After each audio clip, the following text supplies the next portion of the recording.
કચ્છભરમાં સિંચાઈ અને નર્મદા નિગમ દ્વારા કરાતા ભ્રષ્ટાચારની મુખ્યમંત્રીને ફરિયાદ કરતા નાના ભાડિયાના જળસંચય અભિયાનના પ્રણેતા દેવાંગભાઈ ગઢવી।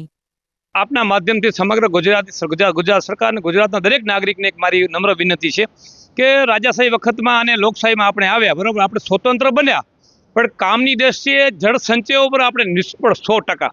આજની લગી પણ ગુજરાત સરકાર બહુ કામ કરે છે, બહુ પૈસા મોકલે છે કચ્છની અંદર, સમગ્ર ગુજરાતની અંદર, ભારતની અંદર બહુ પૈસા મોકલે છે। ગ્રાઉન્ડ લેવલ ઉપર કામગીરી બાબતમાં ઝીરો। જળ સંચય એમાં પણ ખાસ કરીને જળ જે સિંચાઈ વિભાગ છે, બેસ્ટમાં બેસ્ટ ખાતું હોય કચ્છની અંદર, બેસ્ટમાં બેસ્ટ ખાતું હોય તો સિંચાઈ વિભાગ। અત્યારે આપ જોઈ શકો છો કચ્છની અંદર કેટલા બધા ચેક ડેમો તૂટેલા છે। આજે જે રાજાશાહી વખતમાં રાજણા ડેમ છે, જે રાજા મહારાજાઓ કચ્છને જે બનાવ્યા હતા, 17 કિલોમીટર વિજય વિલાસ ઉપર પાણી પહોંચે છે।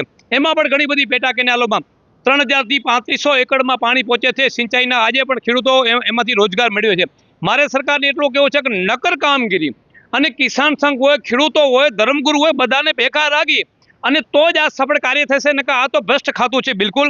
અત્યારે હું એક ટૂંકી ટચ વાત કરું તો અમને નર્મદાના પૈસા કેટલા વપરાણા, મોરકોબા આપણે ક્યાંથી ને ક્યાં મોરકોબા પહોંચી, બરાબર, જે પેટા કેનાલો છે એમાં ઘણા બધા રાજકીય આગેવાનો, એમાં ખાસ કરીને ઘણા બધા સત્તા પક્ષ ભેગા પણ રહેલા માણસો પણ વાતો કરે છે અત્યારે સોશિયલ મીડિયામાં કે આ શું થયું, પેટા કેનાલમાં ક્યાં પાણી નથી આવ્યો અને જ્યાં જરૂર નથી ત્યાં ખાલી કેનાલો નાખી દીધી છે। ટેસ્ટિંગમાં બધા 100% હું કહી શકું 100% નિષ્ફળ ગયા છે નર્મદા નિગમ મારા અને સિંચાઈ વિભાગ।